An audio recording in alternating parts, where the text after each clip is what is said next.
Hi, everyone. I'm Stan Mallow, the Paranormal Yacker. My guest in today's show is Samantha Fey. I'll be talking with Samantha about her book, The Awake Dreamer, A Guide to Lucid Dreaming, Astral Travel, and Mastering the Dreamscape. Samantha Fey, welcome to Paranormal Yacker. Thank you. I'm so excited to talk to you. You, Samantha, are an intuitive, a teacher, writer, podcaster, crystal enthusiast, and Reiki master who is passionate about teaching people how to awaken and embrace their own intuitive abilities. I'm curious to know, when did you first realize you had psychic abilities, and what were the circumstances surrounding that realization? I think it really all started with my dreams, which is why I decided to write this book about these strange dream experiences so many of us have. In 2005 is when I started getting into meditation and learning Reiki. And I started to notice that the more I meditated, the more interesting and vivid and precognitive my dreams became. And I think as a child, I always knew I was a little different. I had a lot of psychic experiences as a child, but like so many of us do, I pushed them down and just wanted to fit in and be normal. That was kind of my goal my whole life. And then in 2005, I started having a recurring series of dreams of someone getting shot in the neck. At the time, I was married to a police sergeant.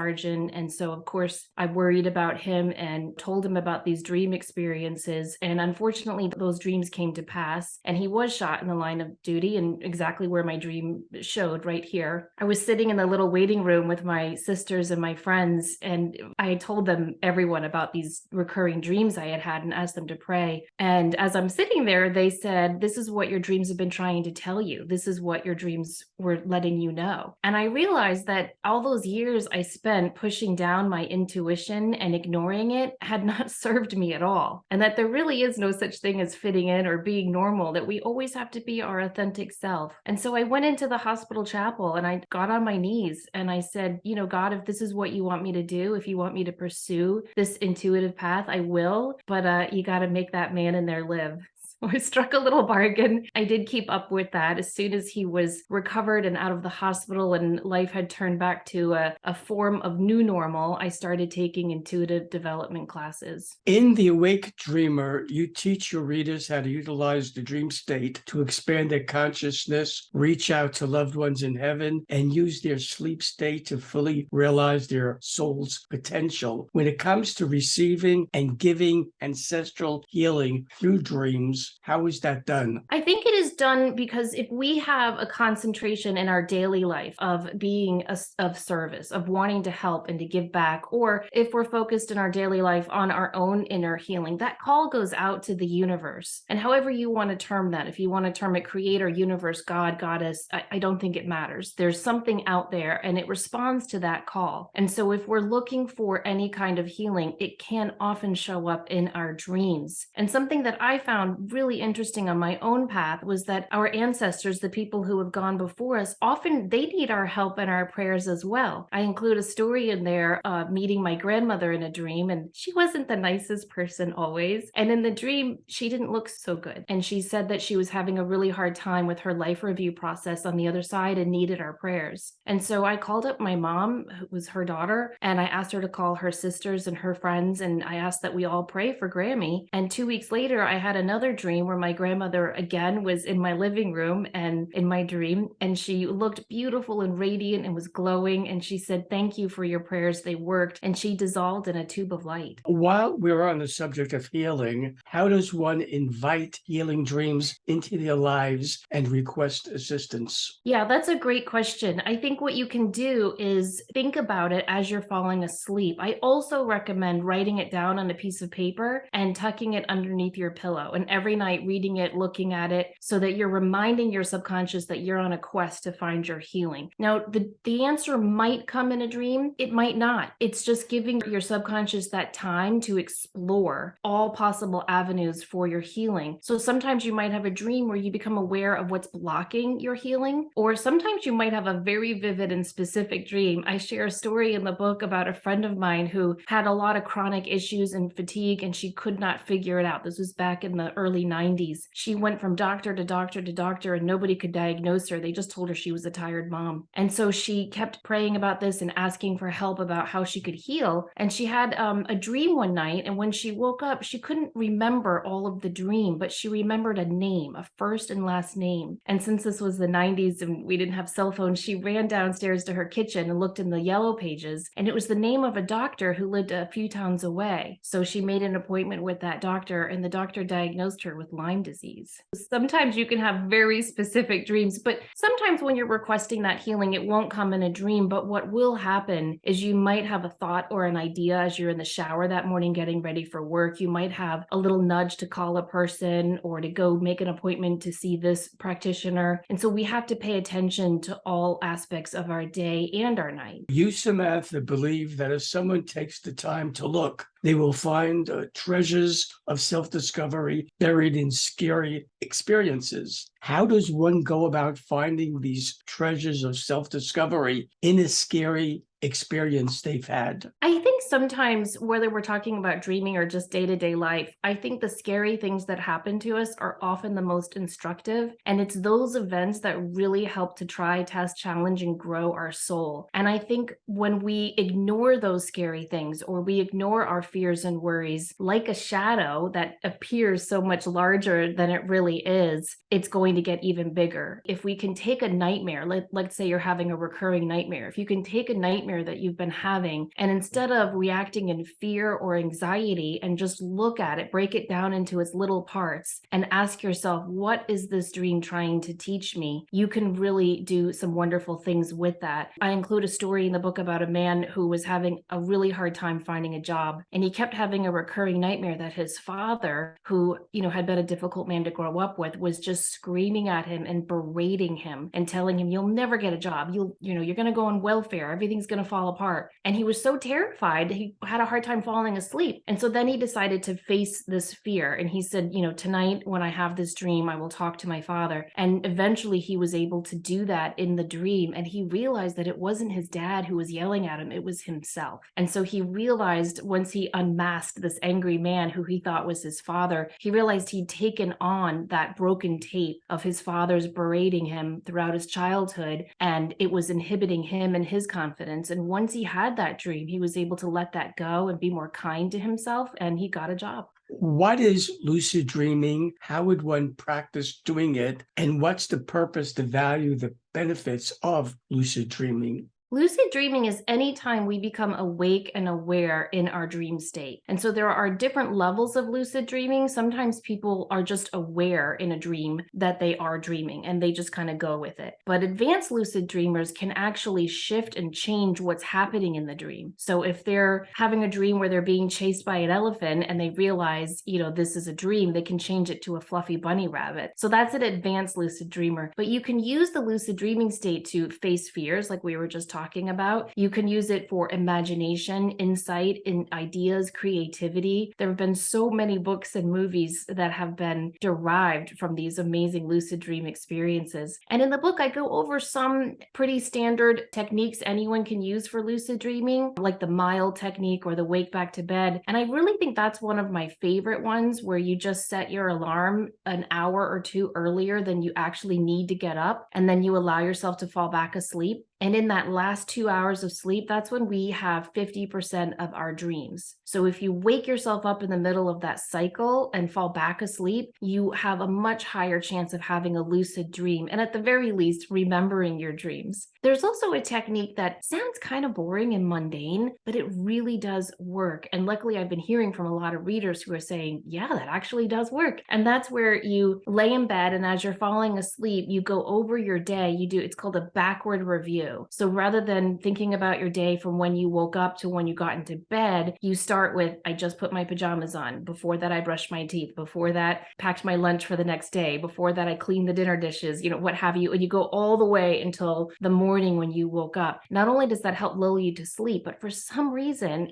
researchers have shown it helps enhance lucid dreaming. When it comes to astral travel, how does someone psych themselves up for it? And are there any precautions you would advise one to take prior to attempting astral projection? Yes. So there's two types of astral travel. There's conscious astral travel, which is where you're awake and you're meditating, like Robert Monroe and the Monroe Institute teaches. That takes a little bit more time and it is challenging. And I do think you have to be fairly experienced at meditation to really get yourself in that zone. Most of the research and stories that I include in the book on this form of astral travel is unconscious astral travel. So that's when you're dreaming, but you have this sensation and feeling and really experience of your soul leaving your body. And things that can enhance that, it does start with lucid dreaming can be like a gateway to astral travel, but also, of course, meditation. But new research is showing that anytime we engage our right brain, so if you're doing anything creative that really gets you out of your day-to-day work grind, that's going to enhance your ability to have an astral travel experience as well. How does one go about using the dream state for past life recall? That one is a fascinating thing. There have been so many reports of people, including myself, who have had dreams of past lives that have really been able to help release them from phobias or challenges or relationship issues. I think one of the best ways to do it is to fall asleep listening to a past life regression meditation. Most people report that when they listen to a guided meditation, many times they won't actually see anything. They can't settle. Maybe their phone rings. But if they listen to it as they're falling asleep, typically that will help induce a past life dream. But a lot of these past life dreams happen when we're not even looking for them at all. It might be that you're wondering, gosh, why can't I get along with my boss? Why does he just not like me? Like, what is happening? One thing I learned is that the subconscious mind cannot abide an unanswerable question. And so if you're really thinking and ruminating and meditating on this, like, what's happening with this boss, you might have a dream where you are shown the past life that you two had and understand, oh, that's why he doesn't like me. I get it now. And often just having that knowledge really helps begin to heal any rifts between two people. When it comes to precognitive dreams, could you give examples of those you researched that forewarned the dreamer of impending misfortune, as well as those that provided the dreamer with information related to a medical or scientific discovery, creating a song, or resolving a pressing problem they're facing? One of my favorite stories was the one of Mark Twain, and he had a very vivid dream where he saw his brother's funeral. Now, at the time, his brother was alive and well, and he was working on a steamship, but this dream was so vivid, and he called his sister and told her, I saw the coffin laid out over two metal chairs. He was wearing one of my suits. I saw a woman come in and lay a wreath of flowers on top of him with the one red rose in the center. And the sister said, he's fine. He's alive and well. 2 weeks later, unfortunately, the boiler on the steamship exploded and his brother did die. And when Mark Twain was able to get home for the funeral, it was exactly like his dream. He was laid out over two metal chairs and he was wearing Mark Twain's suit. The only thing missing was that wreath of flowers. And so he just stood there thinking, like, how could I have dreamed this and what's happening? And then a woman rushed in and put the flowers down with the one red rose in it. I also found another story about William Blake, the famous poet and artist.